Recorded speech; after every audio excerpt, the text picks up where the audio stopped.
시청자 여러분 안녕하십니까? 백브리핑 시시각각 시작합니다. 이번 달 기준금리와 또 올해와 내년 성장률과 관련해서 이주열 한은 총재의 기자 브리핑 먼저 듣고 오시겠습니다. 네, 다음 질문 받겠습니다. 에너지포리스 전세훈입니다. 첫 번째로 통화정책 방향 목표에서 두 차례 금리 인하 효과를 지켜보겠다라는 문구가 삭제가 됐습니다. 그 삭제한 근거에 대해서 좀 설명 부탁드립니다. 그리고 문구 삭제가 향후 통화정책 방향에 주는 함의에 대해서도 설명 부탁드립니다. 두 번째 질문은 원화에 대한 질문인데요. 최근 원화가 홍콩이나 미중 이슈 등 이런 대외 요구에 큰 영향을 받으면서 변동성이 확대가 되고 있습니다. 원화가 신흥국 통화로서의 성격을 가지고 위안화 등 아시아 통화의 프록시 통화로 활용된다라는 지적도 나오고 있는데요. 원화 변동성이 매우 커진 상황에서 이런 것들이 통화 정책 운용에는 어떤 영향을 미치는지에 대해서 설명 부탁드립니다.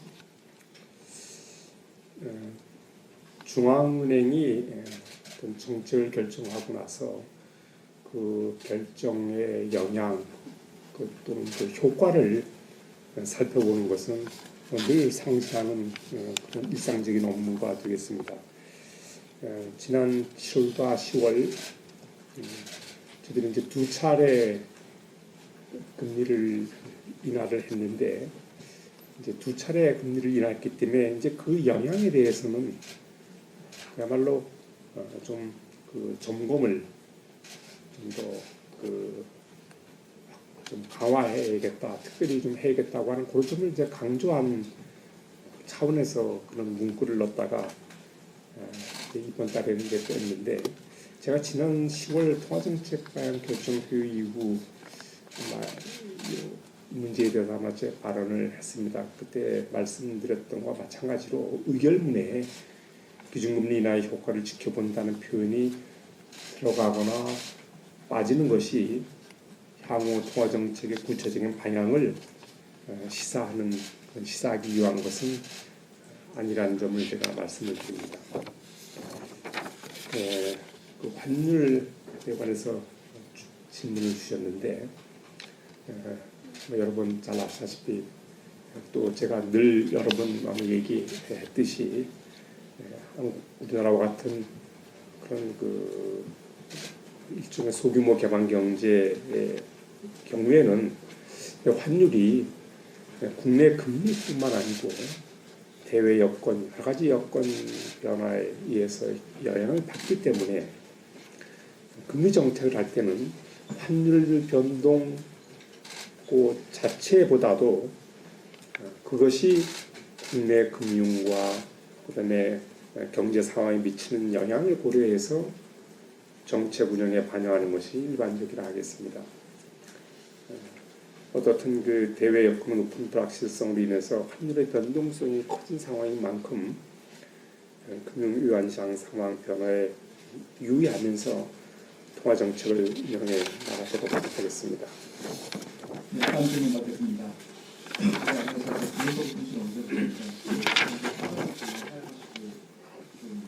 내년 전망도 좀 사용하셨는데, 호주 전망은 좀 얘기를 들어보자면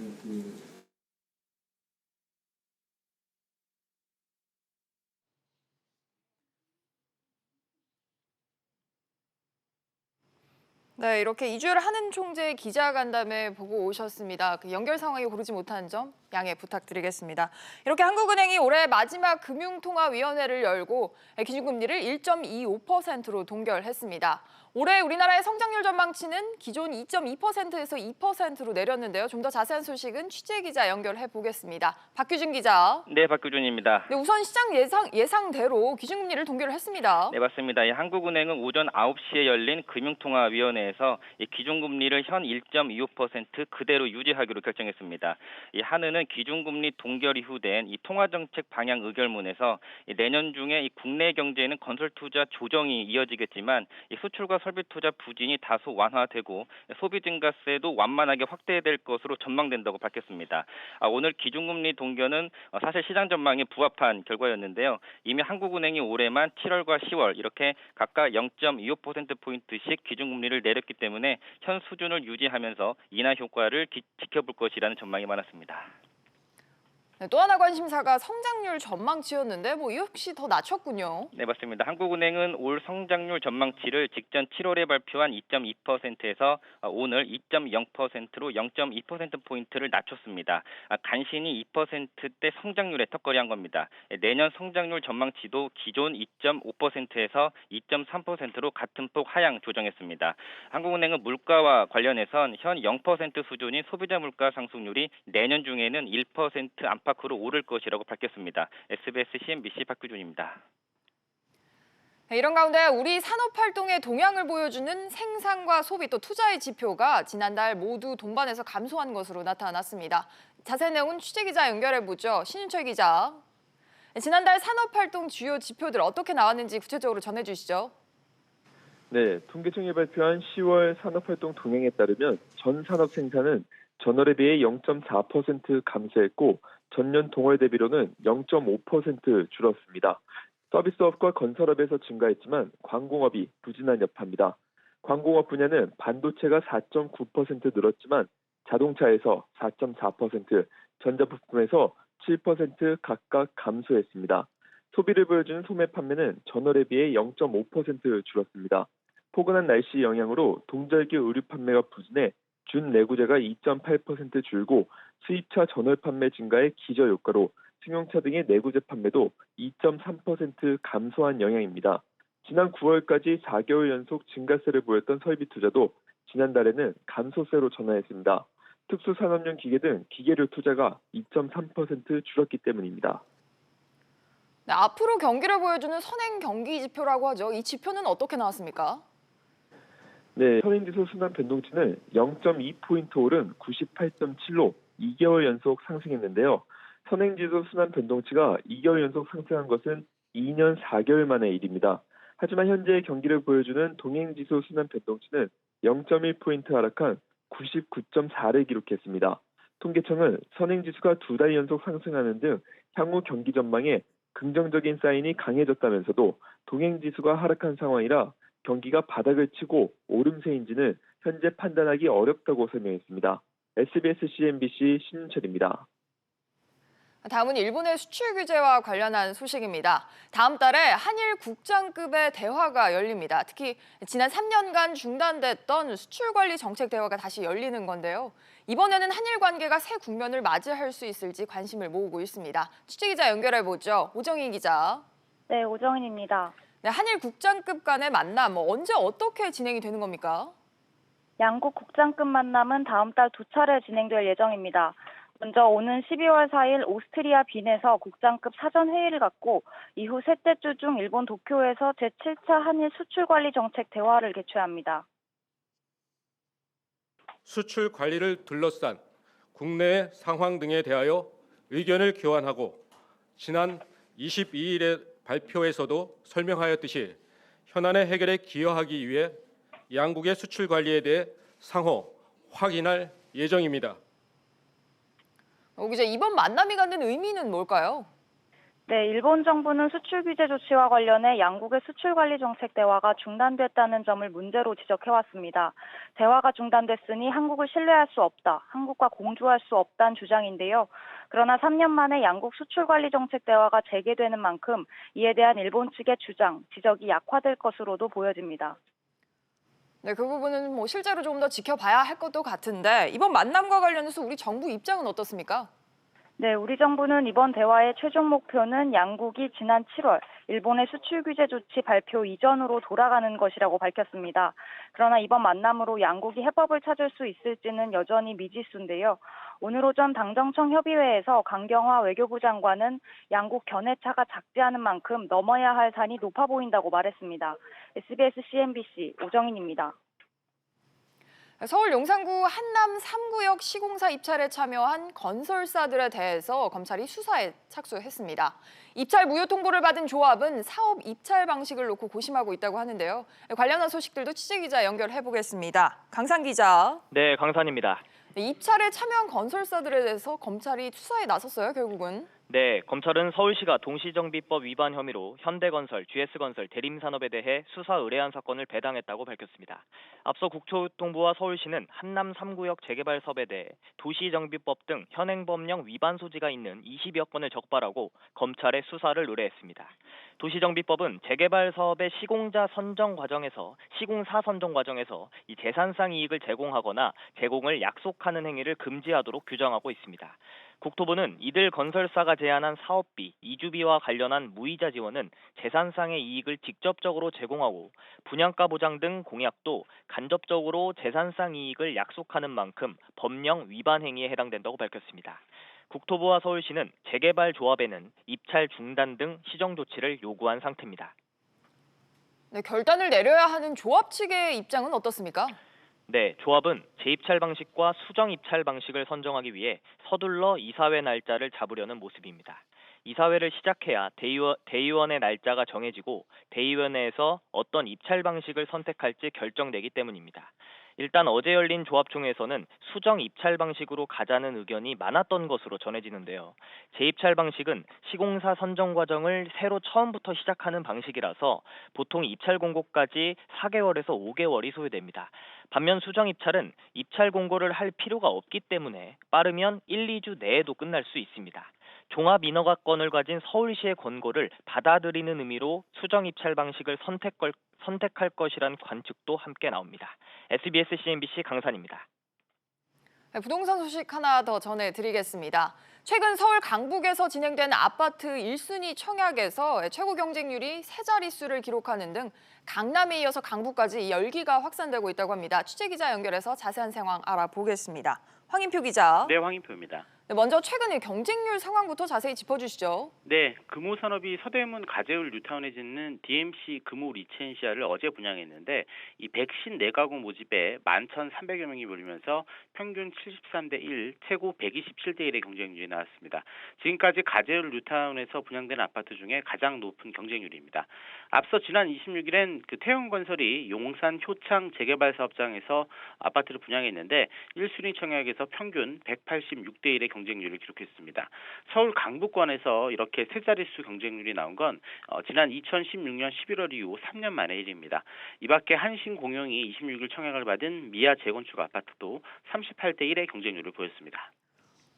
강남권 못지않게 정말 강북권에서도 아파트 분양에 많은 사람들이 몰리고 있는데 이유 어디서 찾아봐야 될까요? 네, 저렴한 분양 가격과 이에 따라 중도금 대출이 가능한 게 가장 큰 이유로 꼽히는데요. 강남권 분양 아파트의 경우 최근 전용 면적 59제곱미터만 해도 9억 원 이상 분양가가 넘어가서 중도금 대출이 안 됩니다. 반면 이번에 분양한 강북권 아파트의 경우 3,003제곱미터당 분양가가 최저 2천만 원 수준이어서 이 전용 면적 59제곱미터의 경우 분양 가격이 4억 원대 후반대에 불과합니다. 이 강남권에 비해서 절반 이하 수준인 겁니다. 또 전용 면적 84제곱미터의 가격도 6억 원대 후반이기 때문에 은행에서 분양 가격의 40%까지 대출도 받을 수 있습니다. 이런 이유 때문에 서울 강북권 분양 아파트에 계속해서 많은 청약자들이 몰릴 것이라는 전망이 나오고 있습니다. 지금까지 SBS CNBC 황인표입니다. 서울 아파트값 상승 추세에 따라 서울에 주택을 소유한 전 현직 고위공직자의 재산이 대부분 증가한 것으로 나타났습니다. 정부 공직자윤리위원회는 지난 8월 2일부터 9월 1일까지 전 현직 고위공직자 47명의 재산 등록 사항을 관보에 게재했습니다. 이번 조사에서 김용범 기획재정부 1차관이 모두 23억 3,195만 원의 재산을 신고해서 현직 공직자 중에서는 최고액을 기록했습니다. 국민연금 기금운용위원회가 경영참여 목적의 주주권 행사 가이드라인의 결론을 결국 내리지 못했습니다.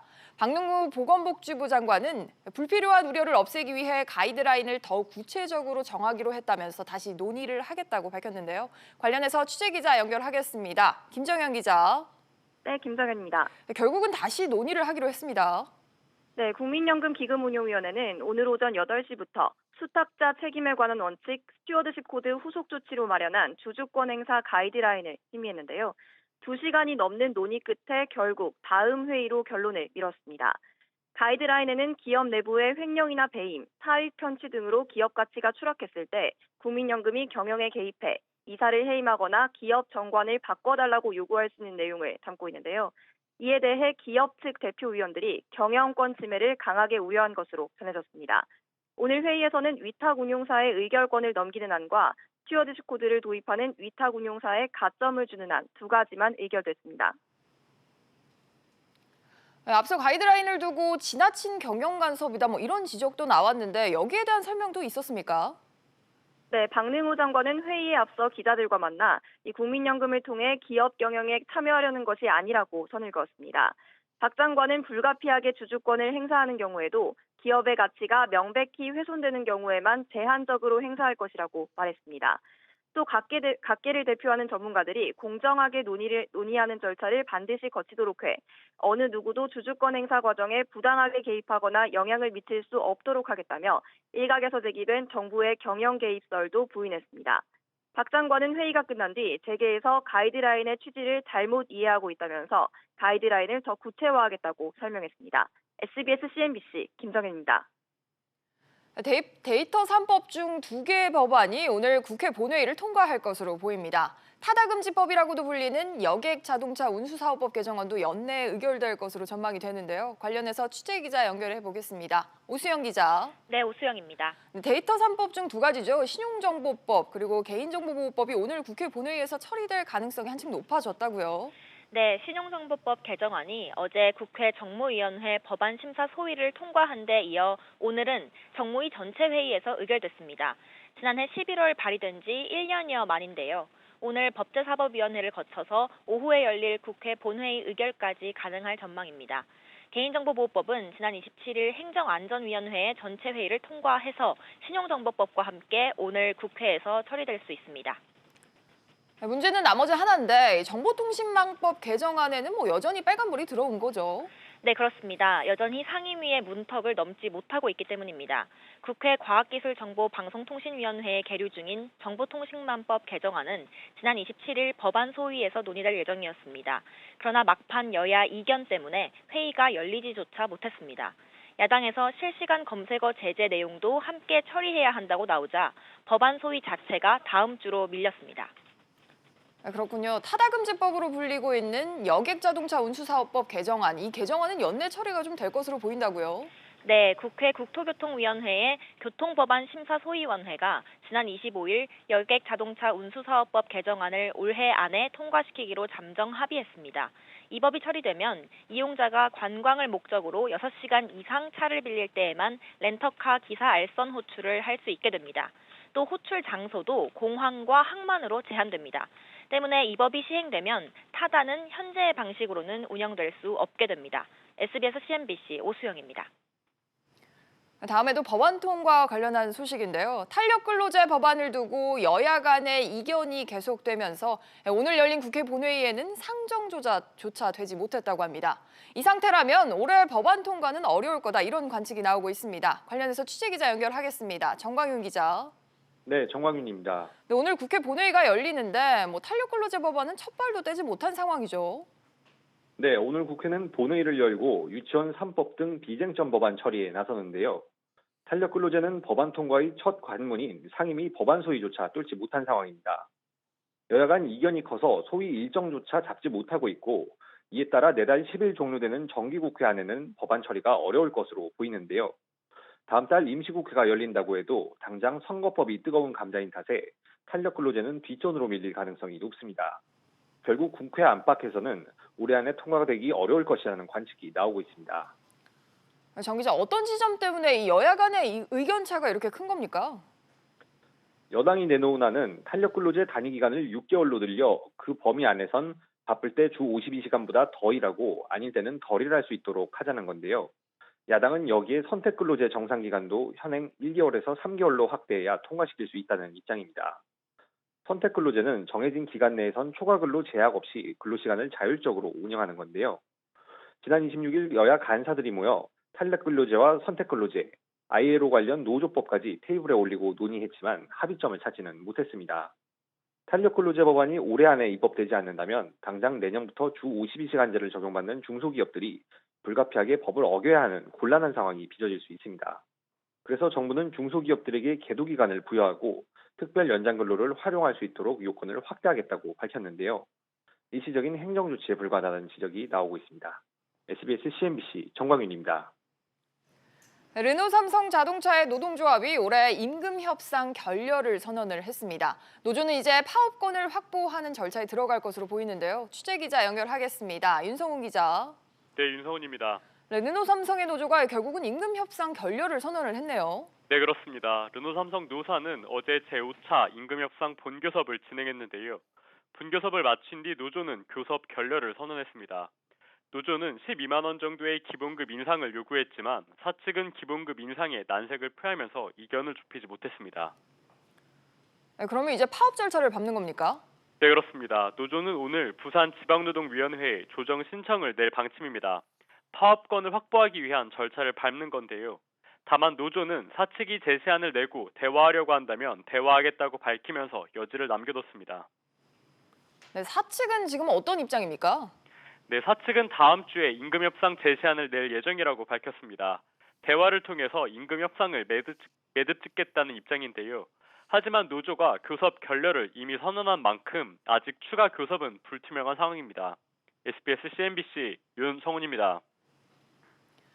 LG그룹이 정기 인사를 통해서 세대 교체를 통한 쇄신에 나섰습니다. 이제 LG를 시작으로 주요 그룹들의 연말 인사가 본격적으로 시작될 것으로 보이는데요. 관련해서 취재 기자 연결하겠습니다. 권세욱 기자. 네, 권세욱입니다. 네, LG그룹의 인사가 올해에도 큰 변화가 있었네요. 지난해 6월 취임한 구광모 회장이 직접 챙긴 두 번째 정기 인사인데요. 가장 눈에 띄는 부분은 조성진 부회장의 용태입니다. 조 부회장은 고졸 출신으로 LG전자 세탁기를 세계 1등으로 만든 세탁기 신화의 상징적 인물입니다. 신임 CEO는 그룹 내 기획통으로 꼽히는 권봉석 사장이 맡게 됐습니다. 네, 이번 인사의 의미 자세히 좀 짚어주시죠. 세대 교체를 통한 미래 준비를 가속화하겠다는 뜻으로 풀이됩니다. 60대 사장급 인사들이 퇴진하면서 50대 사업부장들이 대거 중용됐습니다. 또 젊은 피의자 여성인 임원들의 발탁도 눈에 띄었습니다. 만 34살로 최연소 상무가 된 신미진 LG 생활건강 마케팅 부문장을 포함해 30대 여성 3명이 임원으로 선임됐습니다. 네, 이렇게 LG를 시작으로 다른 대기업들의 인사도 본격화될 전망이죠. 네. 삼성전자는 다음 달 임원 인사에서 안정의 무게를 둘 것으로 보입니다. 내년 초로 예정된 이재용 삼성전자 부회장 파기환송심 결과를 앞두고 큰 변화를 주지 않을 것이란 관측입니다. 현대차그룹도 큰 변화가 없을 것으로 보이는데요. 올 들어 연중 수시 인사로 전환했기 때문입니다. SK그룹은 다음 달 5일에 임원 인사를 할 것으로 보이는데요.